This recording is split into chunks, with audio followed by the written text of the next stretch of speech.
एक बार फिर से आप सभी का टारगेट सेमेस्टर में स्वागत है। जैसा कि आपको पता है, आपके जितने भी सिलेबस में आपके लगे हुए हैं पाठ्यक्रम, जितना भी आपका पाठ्यक्रम निर्धारित किया गया है वो सभी आपको पढ़ाया गया है। जितना भी पाठ्य आपको पढ़ाया जा रहा है उस हिसाब से आपको आपके प्रश्न उत्तरी भी तैयार कराई जा रही है, ताकि आप परीक्षा में आसानी से परीक्षा को अपने परीक्षा में आए हुए प्रश्न को सॉल्व कर सके। आपको मैं बता दूं कि आपको भक्ति काल काव्य धारा आपको पढ़ा, भक्ति काव्य धारा या फिर भक्ति काल कहें तो आपको पूरी यूनिट खत्म करा दी गई है, आपको पूरी पढ़ा दी गई है। ठीक है, तो आइए आज आपको प्रश्न उत्तरी कराते हैं जो आपको परीक्षा में पूछा जाएगा।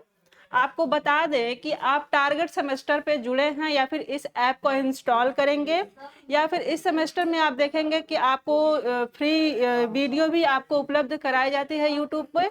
और सेमेस्टर में आप इस ऐप से जुड़ेंगे तो आपको 349 रुपये में आपको मात्र क्लास इससे सस्ती और कहीं भी नहीं है आपको दी जाती है, और आपको विस्तृत अध्ययन भी यहाँ पे मिलेगा। ठीक है, तो आइए आपको देखते हैं। कृष्ण काव्य धारा के अंतर्गत भक्ति काव्य धारा आप पढ़ेंगे।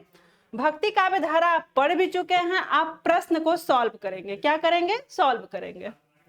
जहां से आपको प्रश्न पूछे जाएंगे आपकी परीक्षा में, आपको परीक्षा में कहीं से भी प्रश्न पूछ दिया जाए ताकि आप उसे पढ़े रहें तो अटेम्प्ट करें। ठीक है, आपका पहला प्रश्न है, कृष्ण भक्त कवियों में कृष्ण को किस रूप में अपने काव्य का विषय बनाया गया? क्या है? कृष्ण भक्त यानी कृष्ण भक्त कवियों ने कृष्ण को किस रूप में अपने काव्य का विषय बनाया?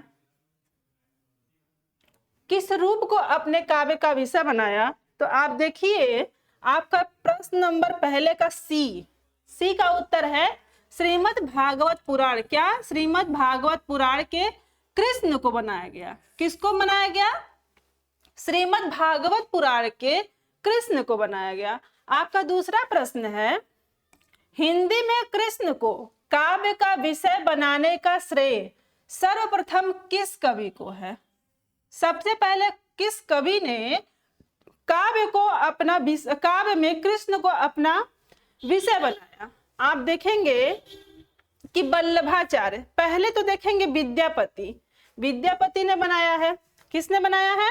सबसे पहले आप देखेंगे विद्यापति ने, लेकिन वल्लभाचार्य हैं। ठीक है, कृष्ण को सर्वप्रथम किस कवि ने सबसे पहली बार यानी आदिकाल में आपको पढ़ाया गया है? विद्यापति को। विद्यापति ने क्या? पदावली में आप देखेंगे कृष्ण को अपना पहला विषय बनाया है। ठीक है, आगे का प्रश्न देखिए। तीसरा प्रश्न आप देखिए, कृष्ण को इनमें से कृष्ण चैतन्य का शिष्य कौन है?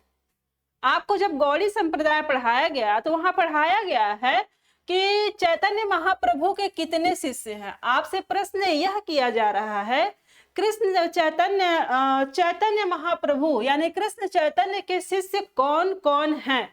आप देखेंगे आपको बताया गया है रूप गोस्वामी, जीव गोस्वामी, सनातन गोस्वामी, यानी उपर्युक्त सभी यह तीनों क्या हैं? चैतन्य महाप्रभु के शिष्य हैं। चौथा प्रश्न है, उज्ज्वल नीलमणि। क्या है? उज्ज्वल नीलमणि नामक भक्ति भावना शास्त्रीय ग्रंथ के रचयिता कौन है? यानी उज्ज्वल नीलमणि की रचना किसने की? तो आप क्या बताएंगे? रूप गोस्वामी। कौन है? रूप गोस्वामी। पांचवा प्रश्न आप देखिए, कृष्ण को रस रूप में तथा राधा को रति रूप में किस संप्रदाय में, क्या है? कृष्ण को रस रूप में और राधा को रति रूप में किस संप्रदाय में माना गया है? यानी कृष्ण को रस और राधा को रति किस संप्रदाय में माना गया? तो आप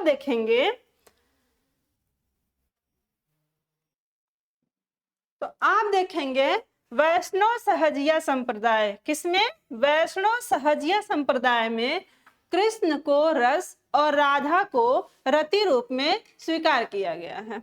आगे का प्रश्न आप देखिए,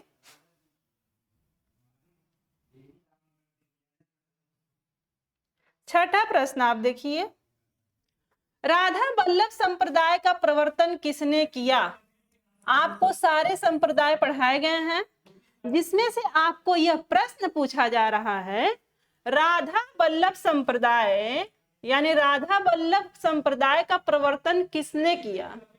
आप क्या कहेंगे? हित हरि स्वामी। किसने किया? हित हरि स्वामी ने राधा वल्लभ संप्रदाय का प्रवर्तन किया। ठीक है।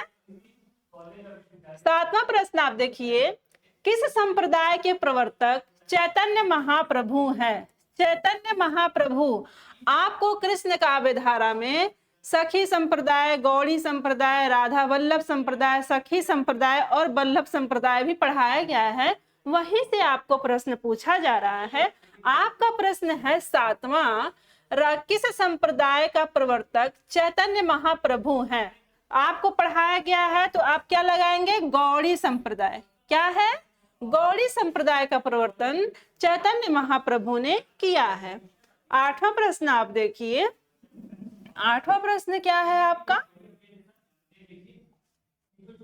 कृष्ण की उपासना ब्रजेंद्र कुमार, क्या है?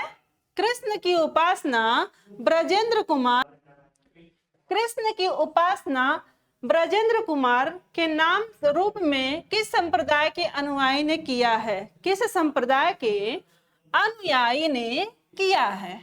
किस नाम से? ब्रजेंद्र कुमार से। किसने किया है?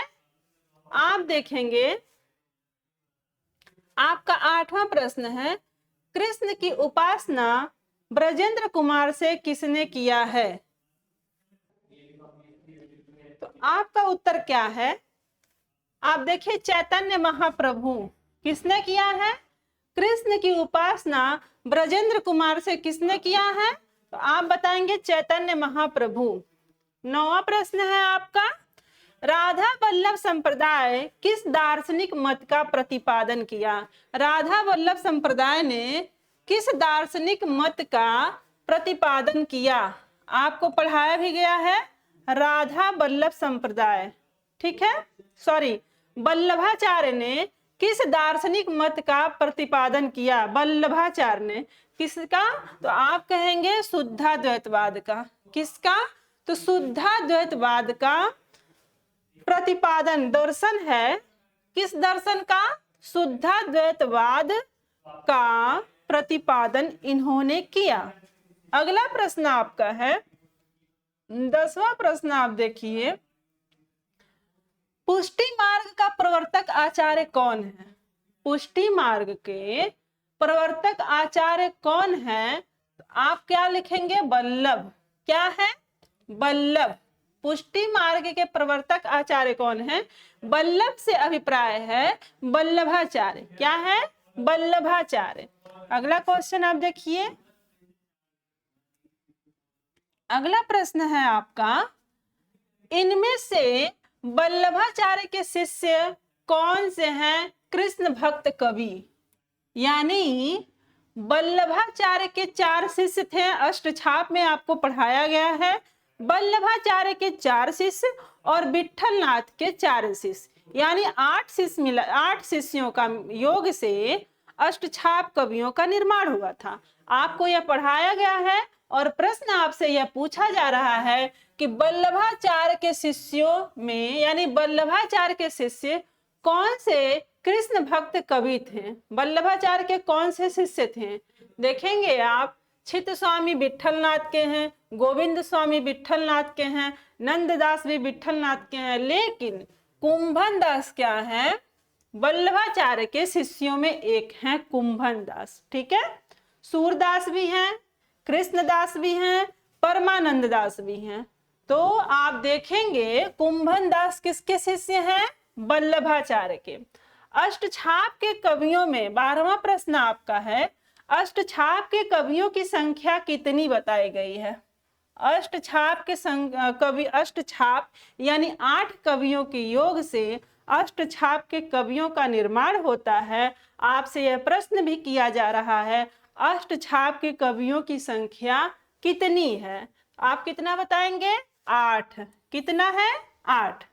13वां प्रश्न आप देखिए, नंददास को अष्टछाप में किसने दीक्षित किया?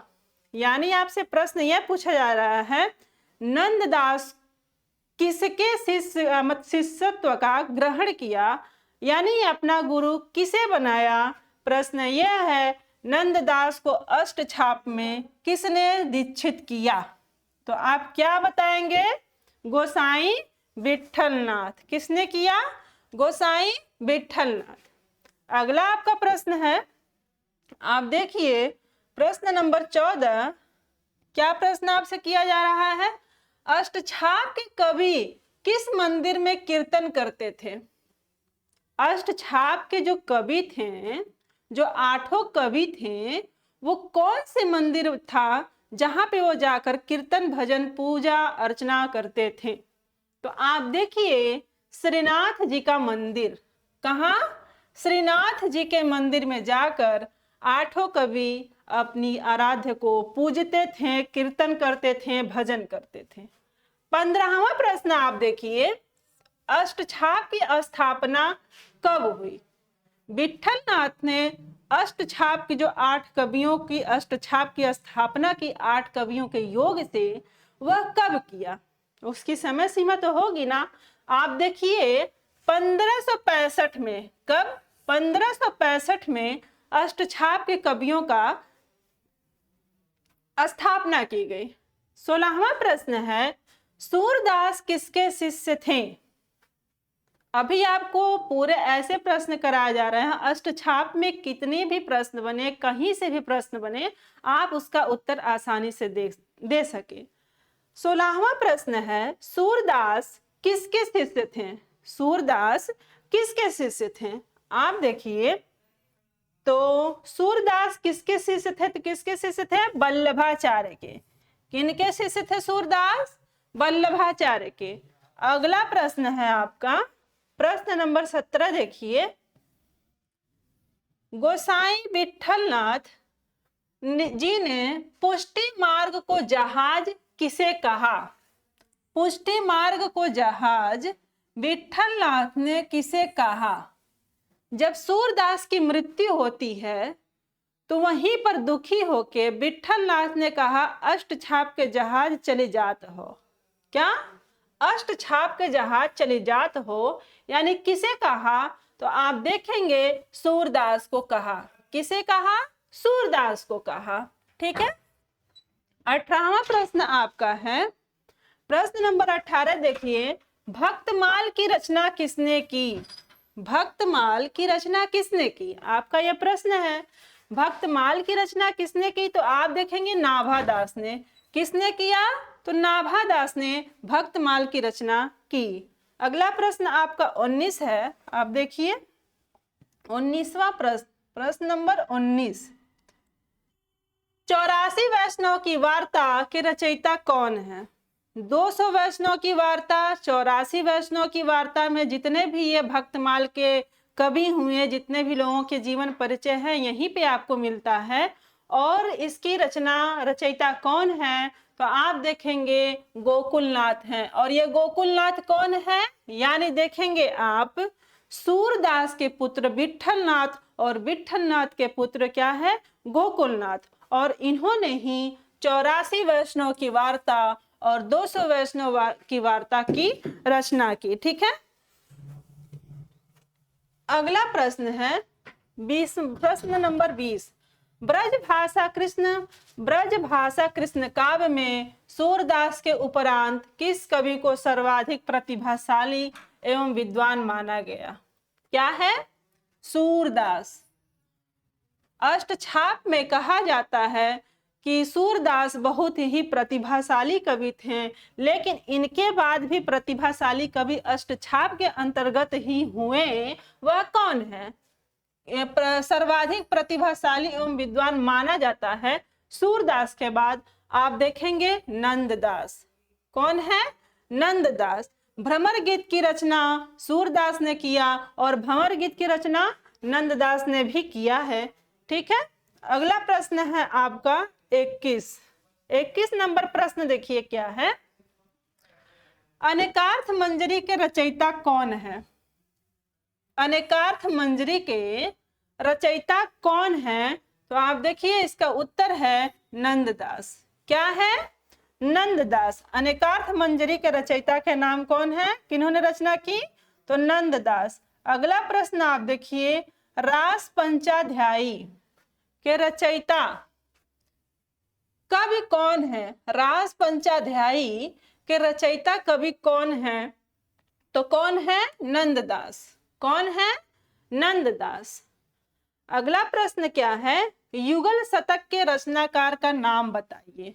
युगल शतक, शतक का अर्थ 100 होता है, यह आपको पढ़ाया गया है। युगल शतक के रचनाकार कौन है? आप देखेंगे श्री भट्ट। कौन है? श्री भट्ट। युगल शतक के रचनाकार कौन है? तो श्री भट्ट है। प्रश्न नंबर 24, रसखान की रचना इनमें से कौन नहीं है? पूछा जा रहा है रसखान की रचना इनमें से कौन नहीं है? आप देखेंगे प्रेम वाटिका। क्या है? प्रेम वाटिका रसखान की है। दान लीला भी उन्हीं की है। सुजान रसखान भी इन्हीं की है। केली माधुरी इनकी रचना नहीं है। आप नहीं है पे लास्ट में प्रश्न, एक बार जब प्रश्न आप परीक्षा में हॉल में बैठते हैं, जब आप प्रश्न पढ़ते हैं तो एक बात का विशेष ध्यान दीजिए, लास्ट में जो नहीं है बहुत कंफ्यूज करता है कि नहीं है, इस प्रश्न को आप बहुत ध्यान से पढ़ें। और आपसे प्रश्न यहाँ यह पूछा जा रहा है रसखान के रचयिता इनमें से कौन नहीं है, यानी रसखान की रचना, रसखान की रचना इनमें से कौन नहीं है, इस बात का ध्यान दीजिए। नहीं पे ध्यान जाना चाहिए आपका। तो केली माधुरी है। 25वां प्रश्न आप देखिए, निम्बार्क संप्रदाय में निम्बकाचार्य को किसका अवतार माना गया है? प्रश्न है निम्बार्क संप्रदाय में निम्बकाचार्य को किसका अवतार माना गया है? आपको पढ़ाया गया है क्या है? सुदर्शन, विष्णु का जो सुदर्शन चक्र है उसका अवतार निम्बकाचार्य को माना जाता है। ठीक है। प्रश्न नंबर 26 आप देखिए, किस संप्रदाय के मंदिरों में राधा कृष्ण दोनों की मूर्तियां नहीं होती हैं? आपको पढ़ाया गया है राधा और कृष्ण दोनों की मूर्तियां नहीं होती हैं, अपितु कृष्ण के विग्रह के पार्श्व में स्वर्ण पत्र पर श्री राधा अंकित होता है। क्या है? श्री राधा अंकित होता है। जब आपको राधा वल्लभ संप्रदाय पढ़ाया गया था तो आपको पढ़ाया गया था, इसका प्रश्न आपको पता होना चाहिए कि राधा वल्लभ संप्रदाय। क्या है इसका उत्तर? राधा वल्लभ संप्रदाय।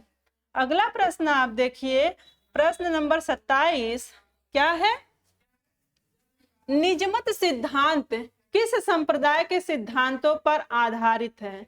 निजमत सिद्धांत यानी वह खुद के सिद्धांत हैं, किसी अन्य का सिद्धांत उन्होंने ग्रहण नहीं किया। तो आपको पढ़ाया गया है राधा वल्लभ संप्रदाय। कौन है?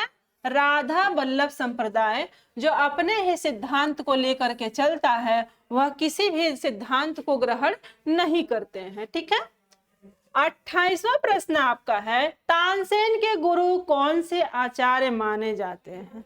जब आपको कृष्ण काव्य धारा के वल्लभ संप्रदाय में पढ़ाया गया तो आपको पढ़ाया गया था, आपका प्रश्न ये बन रहा है तानसेन के गुरु कौन से आचार्य माने जाते हैं? तो इसका उत्तर आपका ए होगा, स्वामी हरिदास। कौन? स्वामी हरिदास तानसेन के गुरु माने जाते हैं। प्रश्न नंबर 29 देखिए, स्वामी हित हरिवंश ने किस संप्रदाय का प्रवर्तन किया?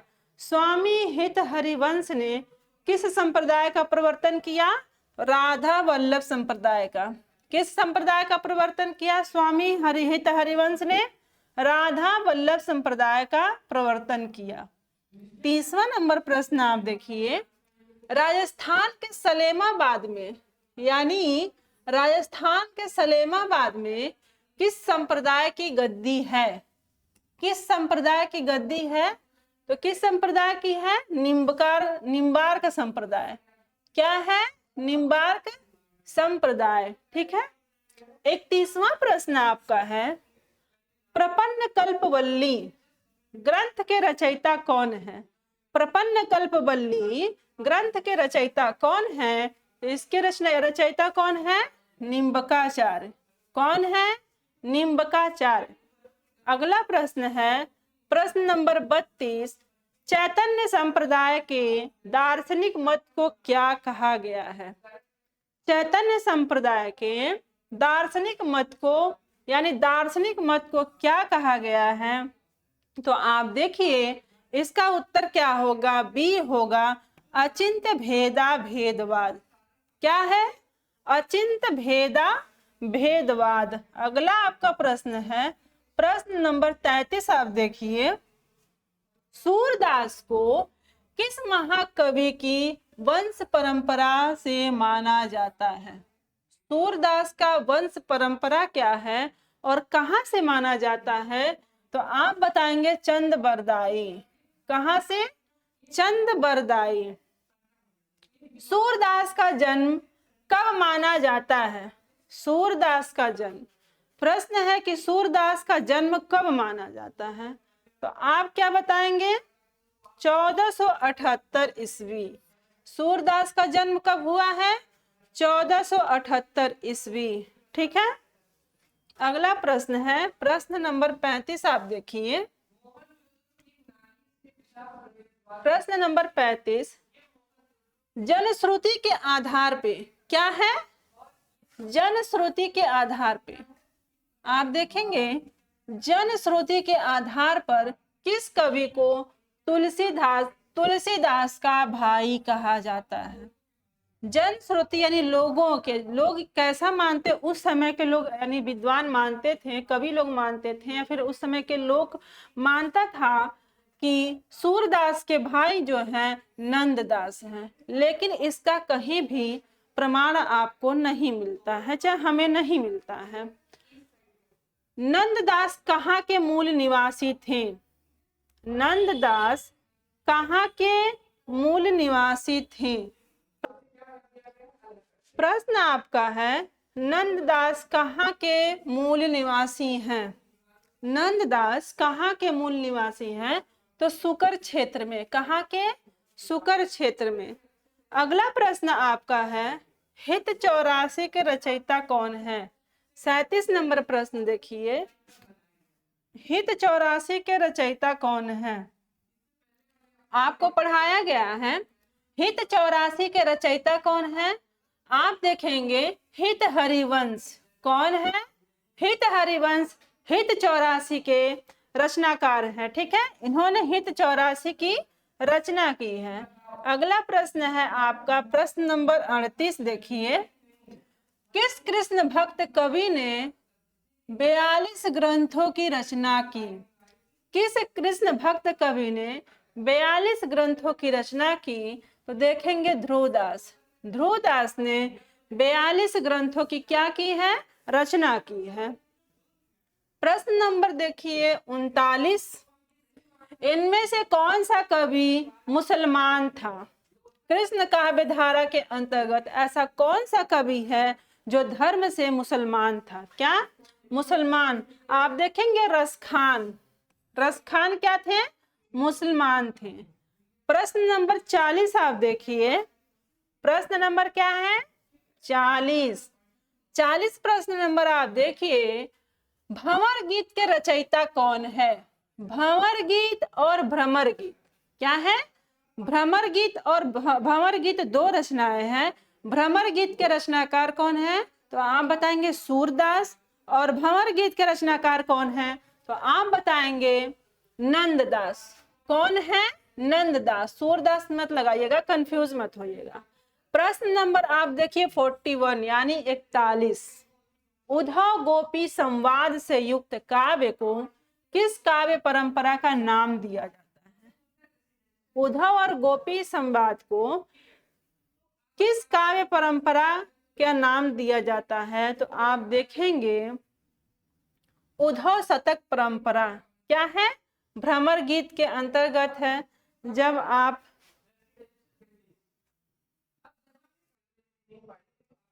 प्रश्न आपसे ये पूछा जा रहा है उद्धव गोपी संवाद से युक्त काव्य को किस काव्य परंपरा के नाम से जाना जाता है? ठीक है, किस काव्य परंपरा के नाम से जाना जाता है? तो भ्रमर गीत काव्य परंपरा। आपका उत्तर क्या होगा? बी होगा। क्या होगा? बी होगा। भ्रमर गीत के अंतर्गत आप देखेंगे उद्धव जब संदेश लेके गोपियों के बीच जाते हैं और कृष्ण का संदेश देते हैं तो गोपियां क्या होती हैं? उनसे संवाद करती हैं, यानी शास्त्रार्थ करती हैं। ठीक है, अगला प्रश्न आपका है प्रश्न नंबर देखिए 42। प्रश्न नंबर क्या है? 42। उद्धव शतक की रचना इनमें से किस कवि ने की है? उद्धव शतक की रचना इनमें से किस कवि ने की है? तो किस कवि ने की है? आपका उत्तर क्या होगा? डी। उत्तर क्या होगा? जगन्नाथ दास रत्नाकर। किसने की है उद्धव शतक की रचना? जगन्नाथ दास रत्नाकर। ठीक है, गोकुल प्रश्न नंबर 43 देखिए। गोकुल सबे गोपाल उपासी क्या है? गोकुल सबे गोपाल उपासी यह पद किसके द्वारा लिखा गया है?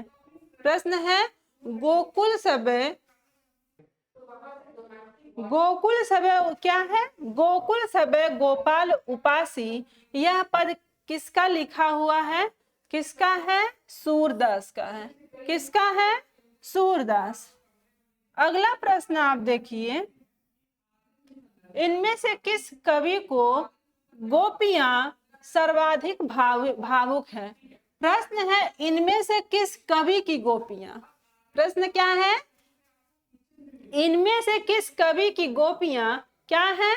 सर्वाधिक भावुक हैं। आप देखेंगे नंददास की गोपी क्या है? भावुक कम है और शास्त्रार्थ ज्यादा है। क्या है? शास्त्रार्थ करती हैं उद्धव से। लेकिन सूरदास की गोपियां क्या हैं? भावुक हैं। आपका प्रश्न का उत्तर क्या होगा? बी। 44 का उत्तर क्या होगा?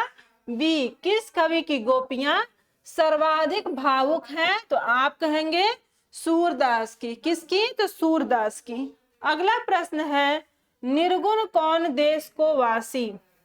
निर्गुण कौन देश को वासी पद किसका खंडन किया गया है? इस पद में किसका खंडन किया गया है? तो आपका उत्तर होगा निर्गुणोपासना की। किसका खंडन किया गया है? निर्गुणोपासना का खंडन किया गया है। प्रश्न नंबर है 46। वात्सल्य एवं श्रृंगार रस का सम्राट किस कवि को कहा जाता है? वात्सल्य एवं श्रृंगार रस का सम्राट किस कवि को कहा जाता है? तो किसको कहा जाता है? सूरदास को। किसको कहा जाता है? सूरदास को। आपका उत्तर क्या होगा? डी होगा। क्या होगा? डी होगा। साहित्य लहरी के रचयिता के कवि का क्या नाम है? यानी साहित्य लहरी के रचयिता के कवि कौन है? साहित्य लहरी के रचनाकार कौन है? आप क्या बताएंगे? प्रश्न नंबर 47 का उत्तर क्या है? ए है। क्या है?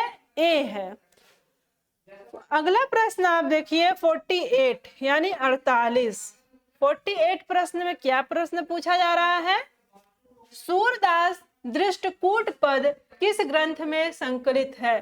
सूरदास के दृष्टिकूट शब्द पद किस ग्रंथ में संकलित है? तो किसमें है? प्रश्न नंबर का 48 का क्या होगा? सी। साहित्य लहरी में दृष्टिकूट पद संग्रहित हैं। ठीक है, अगला प्रश्न है आपका,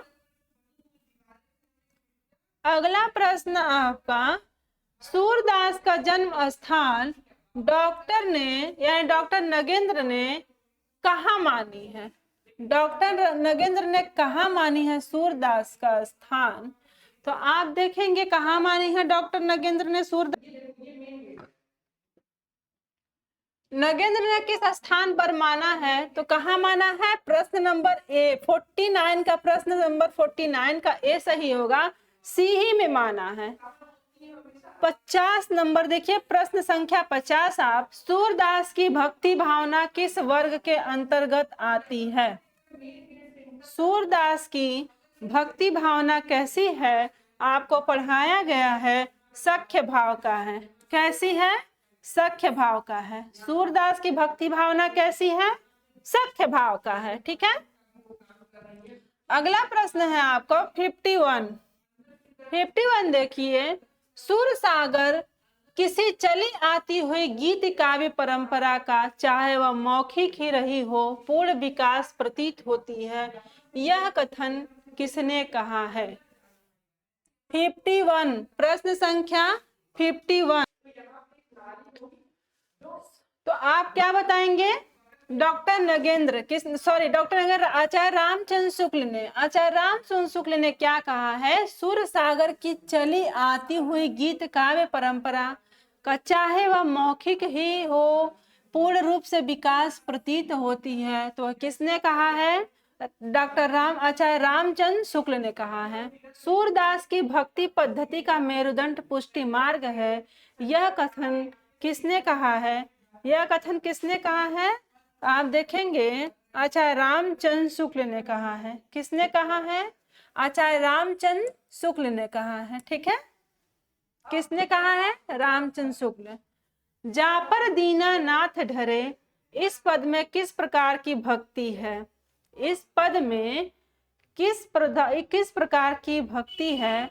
आप देखेंगे पुष्टि मार्ग क्या है? प्रश्न नंबर 53। प्रश्न नंबर क्या है?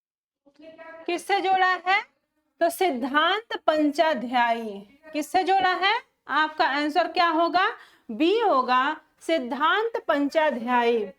प्रश्न नंबर क्या है? 57। इनमें कौन सा ग्रंथ नंददास का नहीं है? किसका? नंददास का। कौन सा ग्रंथ नंददास का नहीं है? आप देखेंगे प्रेम बाहर खड़ी, श्यामा सगाई, माधवानल काम कंदला इनका नहीं है, रुखमणी मंगल, ये तीनों रचनाएं किसकी हैं? नंददास की हैं। प्रश्न पूछा गया आपसे नंददास की कौन सी रचना नहीं है, तो आप क्या बताएंगे? माधवानल काम कंदला। क्या है? माधवानल काम कंदला इनकी रचना नहीं है। अगला प्रश्न आप देखिए, प्रश्न नंबर 58। प्रश्न नंबर 58 देखिए, भ्रमर गीत की मूल प्रेरणा स्रोत कौन सा पुराण है? भ्रमर गीत के मूल प्रेरणा स्रोत कौन सा पुराण है? आप देखेंगे श्रीमद् भागवत पुराण। प्रश्न नंबर ए होगा इसका, श्रीमद् भागवत पुराण है। ठीक है। अगला प्रश्न है आपका प्रश्न नंबर 59। प्रश्न नंबर 59 में सत्यनारायण कविरत्न ने भ्रमर गीत परंपरा का कौन सा काव्य ग्रंथ लिखा? तो आप देखेंगे भ्रमर दूत। प्रश्न नंबर सी सही होगा आपका। प्रश्न नंबर 59 का सी सही होगा, भ्रमर दूत। बसो मेरे नैनन में नंदलाल। प्रश्न क्या है? बसो मेरे नैनन में नंदलाल, यह लाइन किसकी है? तो किसकी है? मीराबाई की। प्रश्न नंबर 60 का आंसर क्या होगा? डी होगा। क्या होगा? डी होगा। अगला प्रश्न है आपका, मोर पखा सिर ऊपर राखे हो, गुंज की माला गरे पहिरोगी, यह पंक्ति किसकी है? मोर पखा सिर ऊपर राखे हो। क्या है? मोर पखा सिर ऊपर राखे हो, गुंज की माला गले पहिरोगी, यह किसकी लाइन है? तो आप देखेंगे रसखान की है। किसकी लाइन है? रसखान की है। यानी 61 का क्या होगा? बी होगा। प्रेम वाटिका के रचनाकार कौन है? प्रश्न नंबर 62। प्रेम वाटिका के रचनाकार कौन है? तो आप देखेंगे रसखान। कौन है? रसखान है। अगला प्रश्न आप देखिए 63 यानी 63 का क्या प्रश्न आपसे पूछा जा रहा है? रसखान का जन्म कब हुआ है? रसखान का जन्म कब हुआ है? तो आप देखिए 1533 ईस्वी में। कब हुआ है? 1533 ईस्वी में रसखान का जन्म हुआ है। अगला प्रश्न देखिए 64 नंबर देखिए क्या है? या लकुटी और कमरिया पर राज हित्यु पुर को तज डारो, या लकुटी और कमरिया पर राज त्योपुर को तज डारो पंक्ति किसकी है?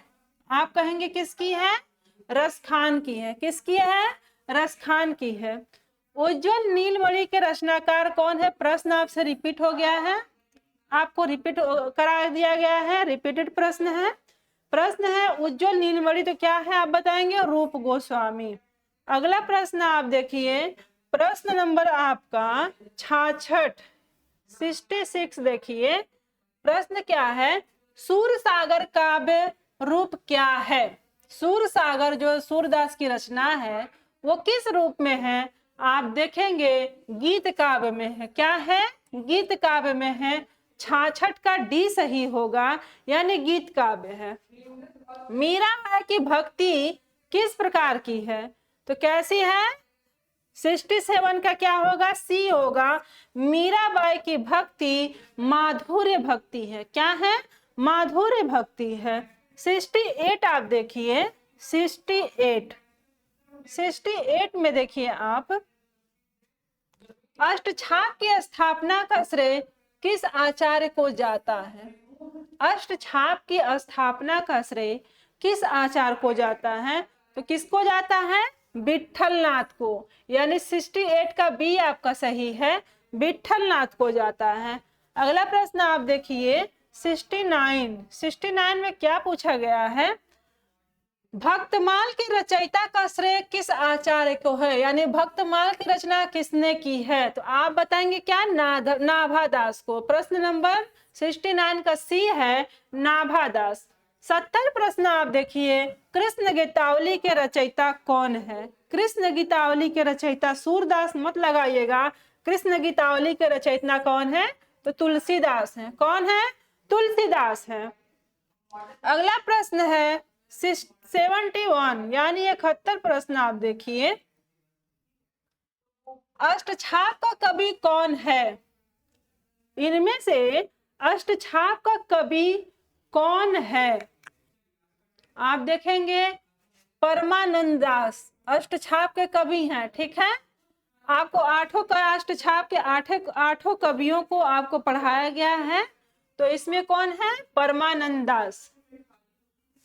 72 यानी 72 प्रश्न आप देखिए, मध्यकाल के किस मुसलमान कवि ने कृष्ण भक्ति साहित्य की रचना की है? तो क्या बताएंगे आप? रसखान ने। किसने की है? रसखान ने। नंददास, यहाँ गलत हो गया है, क्या है? नंददास। नंददास किस कृति पर मुग्ध होकर, नंददास के किस कृति पर मुग्ध होकर उन्हें जड़िया की उपाधि, यानी नंददास को कौन से कवि है अष्टछाप का जिसे जड़िया का उपाधि दिया गया है? तो किसको दिया गया है?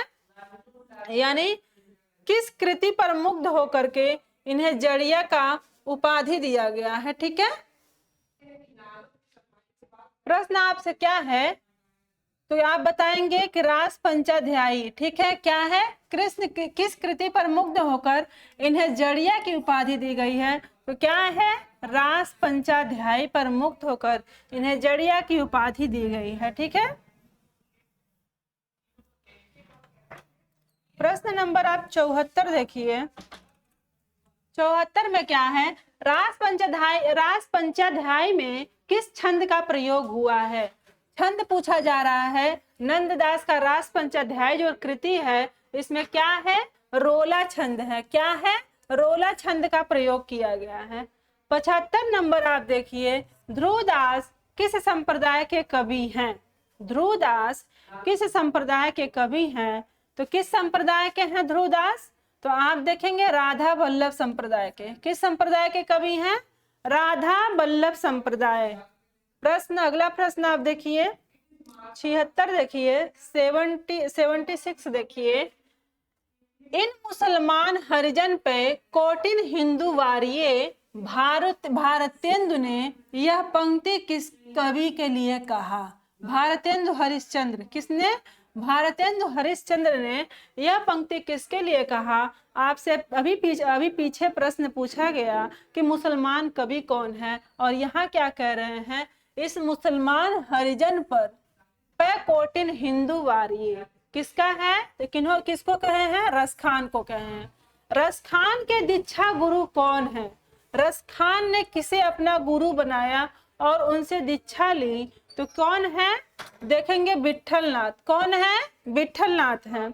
अगला प्रश्न आप देखिए 78 नंबर यानी 78 प्रश्न। इसमें क्या पूछा जा रहा है? मीरा का अंतिम समय किस मंदिर में व्यतीत होता है? कौन सा मंदिर का नाम पूछा जा रहा है? यानी अंतिम समय, जब वह अंतिम समय उनका चल रहा था तो वह किस मंदिर में उनका समय व्यतीत हो रहा था? रणछोड़ मंदिर। कहाँ? रणछोड़ मंदिर है राजस्थान में, वहां पे वह आखिरी सांस ली। ठीक है। अगला प्रश्न आप देखिए 79 प्रश्न नंबर 79। किस संप्रदाय में गद्दी सेवा का विधान है? क्या है? गद्दी सेवा का विधान है। आपको पढ़ाया गया राधा वल्लभ संप्रदाय में। ठीक है। श्री भट्ट किस संप्रदाय से संबंधित हैं? श्री भट्ट किस संप्रदाय से संबंधित है? तो किससे है? निम्बकाचार्य से। किससे है? निम्बकाचार्य से। अगला प्रश्न आप देखिए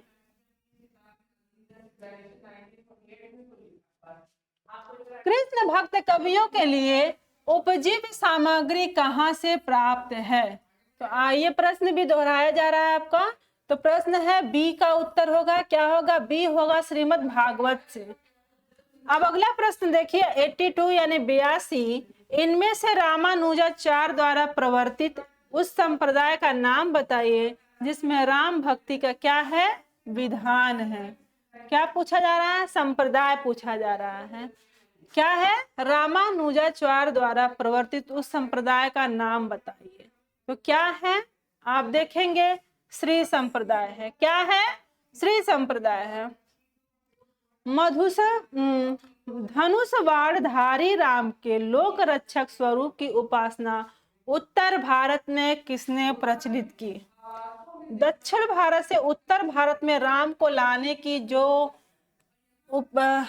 लाने का श्रेय किसे जाता है? प्रश्न है आपका।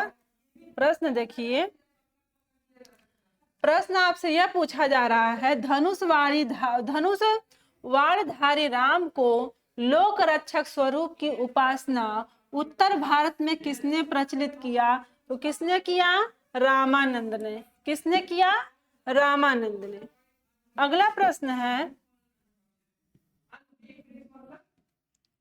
अगला प्रश्न आप देखिए 84 भक्ति का मार्ग ऊंच नीच सबके लिए खोलने का श्रेय, यानी भक्ति का मार्ग यानी सिर्फ ये अभिजात वर्ग के नहीं, ऊंच नीच सभी के लिए मार्ग खोला।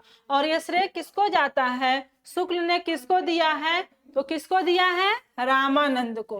किसको दिया है? रामानंद को। प्रश्न नंबर 85 देखिए अंगद पैज नामक ग्रंथ के रचयिता कौन है? प्रश्न नंबर 85 है अंगद पैज नामक ग्रंथ के रचयिता कौन है? तो ईश्वर दास है। कौन है? ईश्वर दास है। अगला प्रश्न आप देखिए हनुमान नाटक। प्रश्न क्या है? हनुमान नाटक के रचयिता कौन है? 86 में देखिए हृदय राम है। कौन है? हृदय राम है। प्रश्न नंबर 87 देखिए राम के दरबार में भेजने के लिए तुलसी ने किस ग्रंथ की रचना की? राम के दरबार में उन्होंने पत्र लिखा जिसे सीता के द्वारा भेजा। लक्ष्मण से सीता के और सीता से राम के द्वारा अपना पत्र भेजने के लिए तुलसी ने एक ग्रंथ की रचना की। उस ग्रंथ का नाम क्या है? विनय पत्रिका। क्या नाम है? विनय पत्रिका। नाम क्या है? विनय पत्रिका। अगला प्रश्न आप देखिए 88 यानी 88 है। इनमें से कौन सी रचना तुलसी की नहीं है? क्या पूछा जा रहा है? कौन सी रचना तुलसी की नहीं है? तो आप देखिए क्या नहीं है? रुक्मणी मंगल। क्या नहीं है? रुक्मणी मंगल इनकी रचना नहीं है। जानकी मंगल है, पार्वती मंगल है, बरवे रामायण है। ये क्या है? रुक्मणी मंगल इनकी रचना नहीं है। अगला प्रश्न आप देखिए, भक्तमाल के रचयिता कौन थे? भक्तमाल के रचयिता कौन थे, आपसे प्रश्न पूछा जा रहा है। तो आप देखेंगे नाभादास। भक्तमाल के रचयिता कौन थे? तो नाभादास थे। ठीक है। 90 प्रश्न आप देखिए, मूल गोसाई चरित्र के रचयिता कौन है? मूल गोसाई चरित्र प्रश्न पूछा जा रहा है, मूल गोसाई चरित्र के रचयिता कौन है? तो आप देखेंगे डी प्रश्न इसका उत्तर सही होगा, बेनी माधव दास। कौन है? बेनी माधव दास। प्रश्न नंबर 91, तुलसी के जीवन चरित्र को जानने के लिए कौन सा ग्रंथ सर्वाधिक उपयुक्त है? तुलसी के जीवन चरित्र को जानने के लिए कौन सा ग्रंथ सर्वाधिक उपयुक्त है? आप देखेंगे इसका उत्तर क्या होगा, 91 यानी 91 का क्या है? बी होगा। 91 का बी होगा, मूल गोसाई चरित्र। तुलसीदास का समय इनमें से क्या है? तुलसीदास का समय कितना माना गया है? आप देखेंगे 1532 से 1632 माना जाता है। प्रश्न नंबर आप देखिए 93 प्रश्न क्या है?